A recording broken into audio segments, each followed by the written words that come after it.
Tsumma qala fa anta tuhdi salataka ila rabbika fa iyyaka an tuhdiyaha bihadhi sifati fatastawjibal uqubata intaha bima'nahu.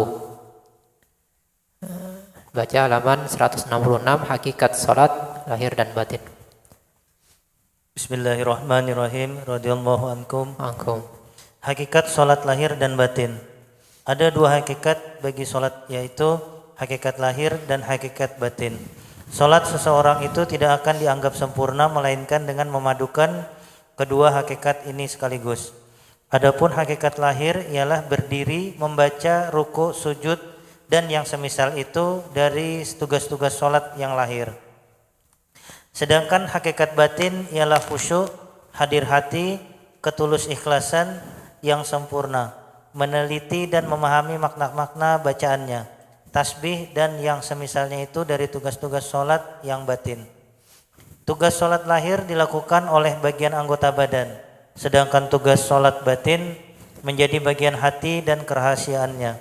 Hati dan kerahasiaan di dalamnya inilah yang menjadi perhatian Allah pada setiap hambanya. Imam Ghazali berkata, perumpamaan orang yang mendirikan salat secara hakikat lahir sama dengan mengabaikan hakikat batinnya. Ibarat seseorang yang menghadiahkan seorang putri cantik yang sudah mati, tidak bernyawa lagi, kepada seorang maharaja agung. Dan perumpamaan orang yang lalai dalam mendirikan hakikat salatnya yang lahir ibarat seseorang yang menghadiahkan seorang putri cantik yang putus kaki tangannya dan buta pula matanya kepada seorang raja. Kedua orang ini akan dimurkai oleh raja disebabkan hadiahnya.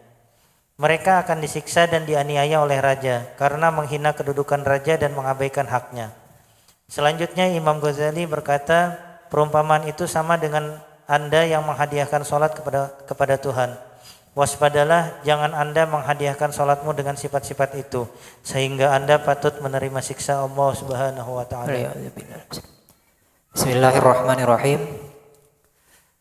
Hakikat salat lahir dan batin.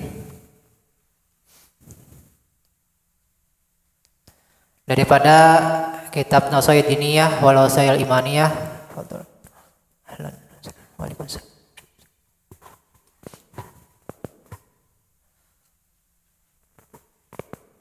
Tentang masalah salat.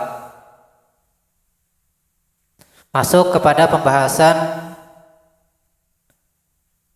tentang salat,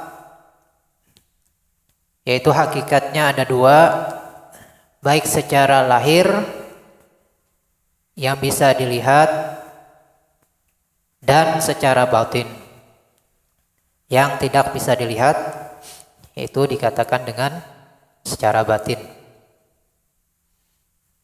Yang mana kedua-dua ini, salat secara zahir, secara nampak, dan salat secara batinnya, hati kita, sir kita, itu harus ada keduanya.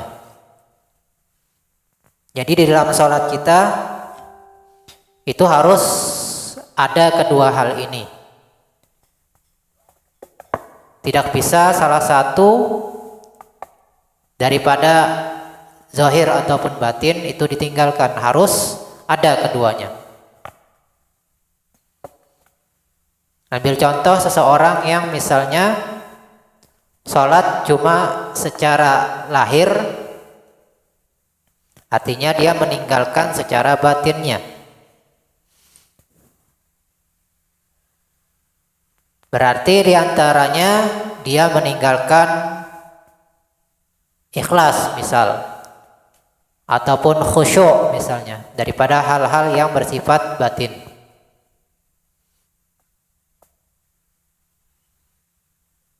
Maka ini walaupun secara zahir bisa dikatakan sah, tetapi salat tersebut bisa tidak diterima karena ketiadaan misalnya ikhlas di dalamnya ataupun ketiadaan khusyuk di dalamnya Atau sebaliknya, sholat cuman secara batin, meninggalkan secara zahir. Bahkan ada beberapa golongan manusia yang mempraktekkan sholat cuma secara batin, meninggalkan secara zahirnya.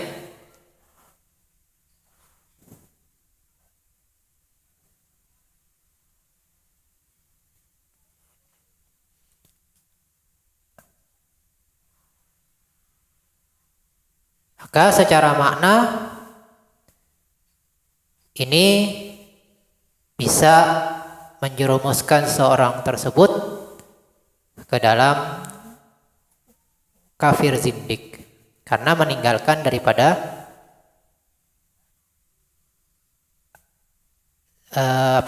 fikihnya, syariatnya, cuman semata-mata hakikatnya.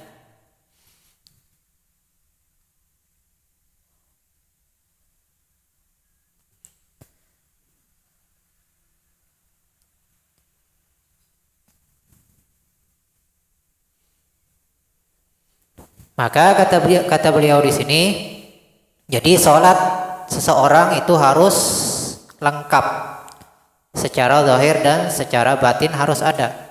Tidak bisa tertinggal salah satu daripada keduanya.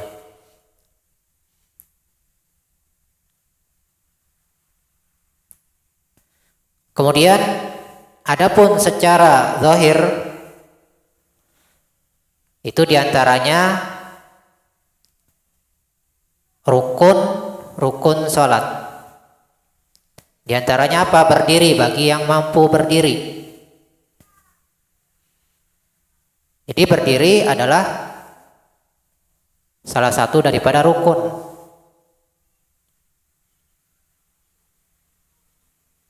Walaupun nanti ada tartibnya, manakala seseorang tidak mampu berdiri, maka dia boleh duduk dan seterusnya.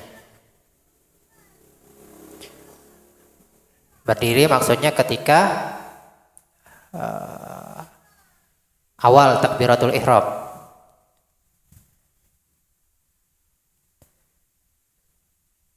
Jadi diantaranya rukun berdiri ketika takbiratul ihram. Maka seseorang yang mampu berdiri, dia harus menyempurnakan keadaan berdirinya ketika dia takbiratul ihram. Jangan misalnya orang mendatangi masjid misalnya atau mendatangi jamaah masih dalam keadaan terburu-buru, misalnya belum sempurna berdirinya sudah mengangkat takbiratul ihram, maka ketinggalan daripada rukun, yaitu berdiri ketika takbiratul ihram manakala dia mampu. Misalnya ketika si imam sudah takbiratul ihram, si makmum ini masih duduk, kemudian dia berdiri, belum sempurna berdirinya, dia langsung mengangkat takbir dalam keadaan belum sempurna, belum bisa dikatakan sampai batas berdiri. Kemudian dia langsung angkat takbir. Angkat takbir itu lafaznya Allahu Akbar, kata-kata Allahu Akbar itu dinamakan takbiratul ihram, bukan angkat tangannya, bukan. Jadi misal dia dalam keadaan berduduk, kemudian si imam sudah takbiratul ihram, belum sampai batas ruku atau masih dalam keadaan ruku, masih dalam batasan ruku, dia sudah mengucap takbiratul ihram. Berdiri, belum sempurna, Allahu Akbar katanya. Jadi takbiratul ihramnya belum dalam keadaan berdiri, maka sholatnya tidak sah. Karena dia yang mampu berdiri seharusnya melafazkan takbiratul ihram dalam keadaan tidak berdiri, maka sholatnya tidak sah karena tidak sempurna rukunnya. Kemudian yang kedua, qiraah, yaitu membaca suratul Fatihah. Jadi harus pelajari terutama bagaimana membaca suratul Fatihah. Syarat-syaratnya bagaimana, volumenya bagaimana. Ini kadang-kadang dalam hati katanya, maka itu tidak sah, karena syaratnya harus dia lafazkan dengan sekedar dia bisa mendengar bacaannya tersebut dalam keadaan normal. Jadi nggak cukup misalnya dengan hati tanpa ada melafazkan dengan lisannya bacaan suratul Fatihah.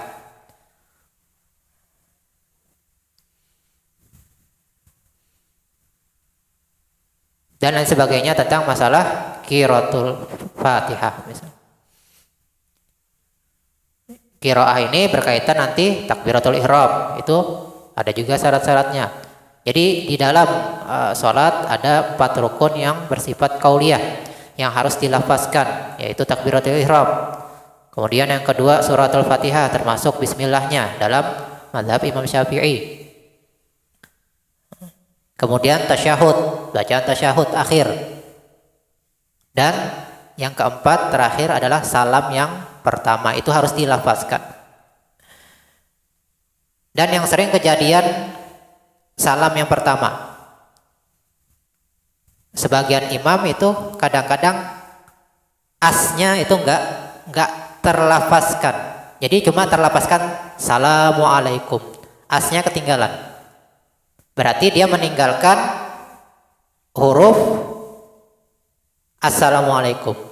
Jadi kalau Assalamualaikum nggak sah salamnya. Jadi harus dalam makrifah dengan alif lam, Assalamualaikum. Jadi asnya itu harus terlafazkan juga. Kadang-kadang yang terlafazkan cuma Assalamualaikum. Jadi ketinggalan asnya. Asnya nggak terkeluar. Walaupun mungkin dia mengucapkan tapi nggak terkeluar. Jadi asnya itu harus terlafazkan juga. Ini kejadian waktu kita di Rubat itu, imamnya itu sempat tolabah itu sempat ini mempertanyakan kepada imamnya dan para masyayikh. Nah, akhirnya para masyayikh juga rebukan sama imam tadi membahas masalah itu. Sehingga harus masalah Assalamualaikumnya asnya itu harus terlafazkan juga. Ini salam yang pertama. Adapun salam yang kedua itu tidak termasuk rukun. Jadi seandainya nggak diucapkan juga masih sah sholatnya. Yang penting salam yang pertama harus Assalamualaikum, asnya itu harus keluar juga sampai kumnya. Ini untuk sholat fardu. Jadi sholat fardu itu Assalamualaikum. Jadi mulai A sampai mim tadi, alif daripada alif lam tadi sampai ke mimnya itu harus terlafazkan. Adapun warahmatullahi wabarakatuh itu tidak termasuk rukun.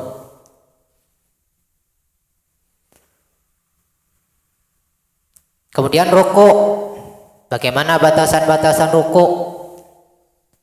Mulai mana dianggap sudah masuk had ruku?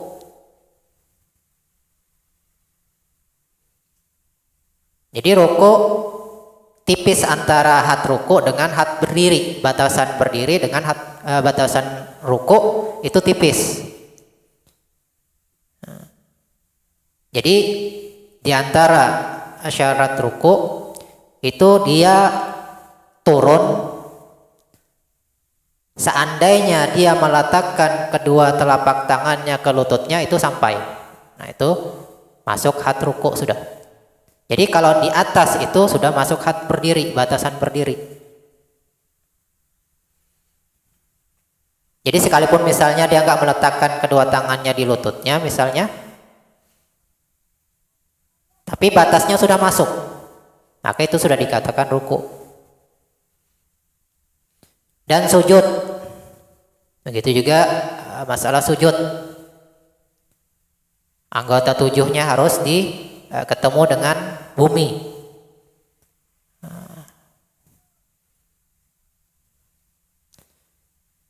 Harus dipelajari yang mana hukumnya wajib terbuka, yang mana hukumnya wajib tertutup. Jadi di antara 7 anggota sujud itu ada yang wajib tertutup, ada yang wajib terbuka. Nah, itu harus difahami. Dan yang lain daripada kewajiban sholat yang zahir, artinya rukun-rukun sholat. Rukun-rukun sholat dan syarat sah sholat itu harus sempurna. Syarat sah sholat dan rukun-rukun sholat itu harus disempurnakan. Adapun hakikatnya secara batin diantaranya adalah khusyuk. Nah, sudah kita bahas kemarin masalah khusyuk. Itu diantaranya ada 2 pendapat. Khusyuk ada yang memaknakan tawadhu, baik tawadhu secara zahir dan secara batin. Ada yang memaknakan khudu'.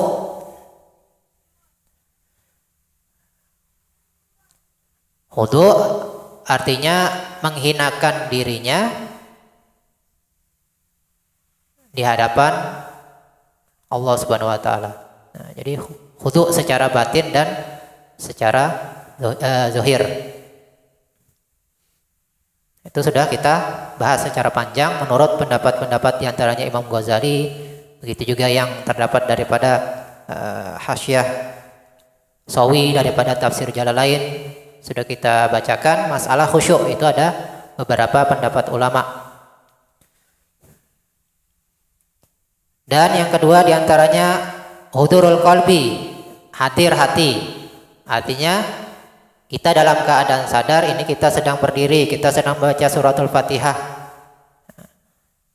Jadi enggak sedang hayal. Ini padahal sedang berdiri tapi pikirannya kemana-mana misalnya, itu artinya enggak hadir. Kalau hatinya enggak hadir. Ketika membaca suratul Fatihah dia sadar, aku sedang membaca suratul Fatihah. Dan sempurnanya ikhlas. Jadi semata-mata mengharap Allah Subhanahu wa taala. Semata-mata mengkhususkan sholatnya mengharapkan keridhaan Allah Subhanahu wa taala. Jadi enggak ada tujuan lain. Kemudian lagi diantaranya tadabbur, memahami, berusaha memahami apa yang dia baca. Tafahum kurang lebih maknanya. Kalau tadabbur itu lebih kalau tafahum itu makna secara umum, secara global.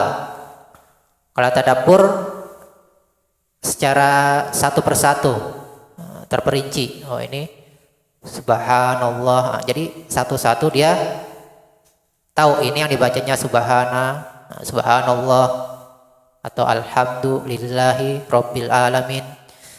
Jadi dia mentadabbur satu persatu daripada apa yang dia baca. Adapun tafahum itu secara umum. Oh ini aku sedang membaca pujian kepada Allah Subhanahu wa taala. Aku sedang membaca tasbih kepada Allah Subhanahu wa taala. Memahasucikan Allah daripada segala hal yang tidak layak. Dan yang lain sebagainya daripada kewajiban-kewajiban sholat dalam masalah batin. Kemudian sholat secara zahir tadi itu adalah tugasnya badan dan anggota badan yang lain.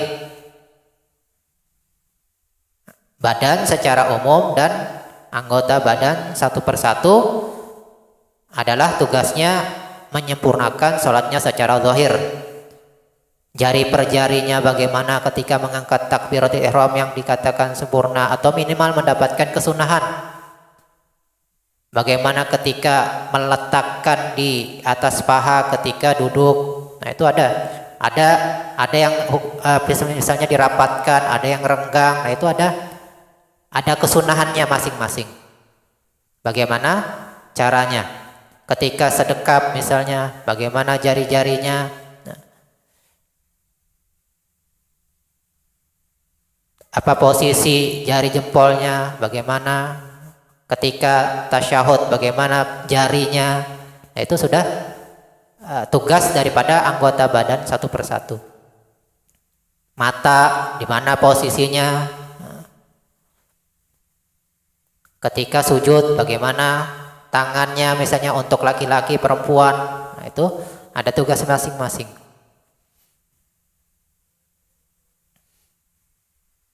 Kemudian adapun sholat secara zahir, ini adalah tugas hati dan sir kita.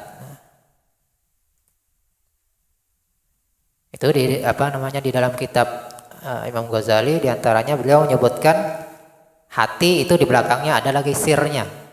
Ada di balik hati itu macam-macam lagi di belakangnya. Ada hati, ada hadisun nafs, ada sir dan lain sebagainya. Di antaranya juga sudah disebutkan di dalam kitab Mukhtasar. Nah, ini hati ini dan sir kita adalah yang dipandang oleh Allah Subhanahu wa taala ketika kita sholat. Maka itulah yang harus kita jadikan fokus kita dalam masalah sholat. Kemudian Imam Ghazali mengumpamakan seseorang yang sholat dengan orang yang menghadiahkan seorang putri kepada penguasa, seorang raja. Ya, kalau sekarang susah digambarkan. Ini gambarannya zaman-zaman dulu, zaman-zaman kerajaan. Jadi misalnya seseorang mau mendapat perhatian daripada seorang raja, itu berhadiah. Jadi ada 2 orang ini, atau anggap 3 orang. Orang yang pertama mendatangi raja itu dengan membawa seorang putri yang mati, yang sudah jadi mayit. Kemudian orang yang kedua membawa seorang putri atau putrinya sendiri dibawanya. Jadi biasanya kan maharaja. Itu biasanya ada raja-raja bawahan. Raja-raja bawahan. Nah, raja ini yang kedua itu menghadiahkan seorang putri yang masih hidup tapi cacat, matanya lah, tangannya lah, kakinya ada cacat misalnya. Adapun orang yang ketiga ini sempurna, putrinya masih hidup dan anggota badannya masih sempurna.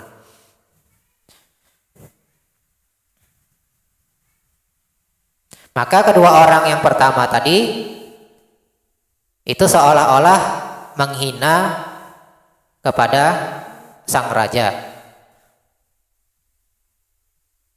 karena mereka seolah-olah menghina kedudukan raja dan mengabaikan haknya.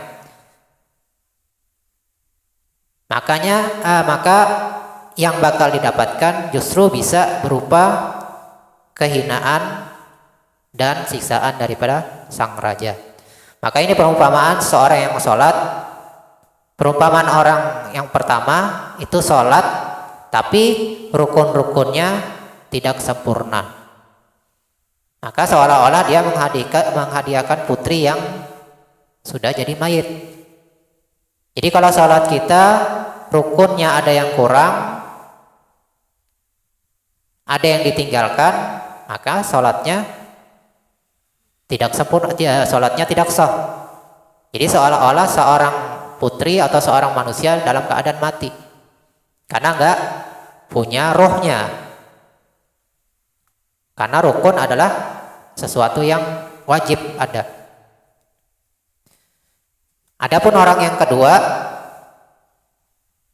yang menghadiahkan putri dalam keadaan cacat, itu perumpamaan seseorang yang sholat tapi meninggalkan sunnah ab'ad.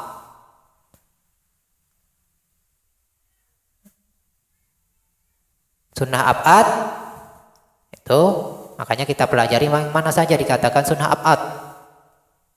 Di antaranya kunut, salawat dalam kunut, salat kepada Nabi dan salat kepada keluarga Nabi. Itu adalah sunnah abad. Begitu juga tahiyat awal. Tahiyat awal membaca salawatnya itu harus dipelajari. Ketika berdiri ketika membaca kunut itu juga sunnah abad. Duduk ketika tahiyat awal itu sunnah abad. Jadi kalau nggak pakai sunnah abad itu seolah-olah menghadiahkan seorang putri yang dalam keadaan cacat anggota tubuhnya yang penting. Di antaranya tadi matanya, tangannya nggak ada atau puntung, misalnya kakinya nggak ada sebelah. Itu seolah-olah seorang yang sholat meninggalkan sunnah abad.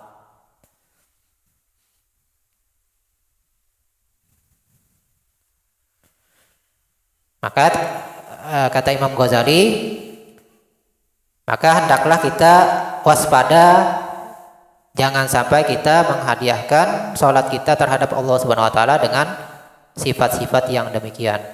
Maka kita perlu mempelajari dan mengamalkan daripada hal-hal yang berkaitan dengan sholat, terutama masalah rukun-rukunnya, baik yang berkaitan dengan yang zahir ataupun yang batin, kita pelajari dan kita amalkan. Mudah-mudahan kita bisa mendapatkan sebagaimana yang diinginkan daripada Allah Subhanahu Wa Taala, bagaimana sholat yang benar, bagaimana sholat yang sesuai dengan yang diajarkan oleh Nabi kita SAW, sehingga kita bisa mendapatkan kesempurnaan daripada sholat kita, dan mudah-mudahan kita memperoleh daripada hasil daripada yang kita amalkan sholat kita, terutama sholat fardu, baik hasil di dunia ataupun di akhirat, dan mudah-mudahan kita dimatikan dalam husnul khatimah. Amin ya rabbal alamin. Mungkin itu dulu yang disampaikan, kurang lebih mohon maaf. Wa'alafu minkum wallahu subhanahu wa ta'ala alam. Bismillah. Siapa yang baca?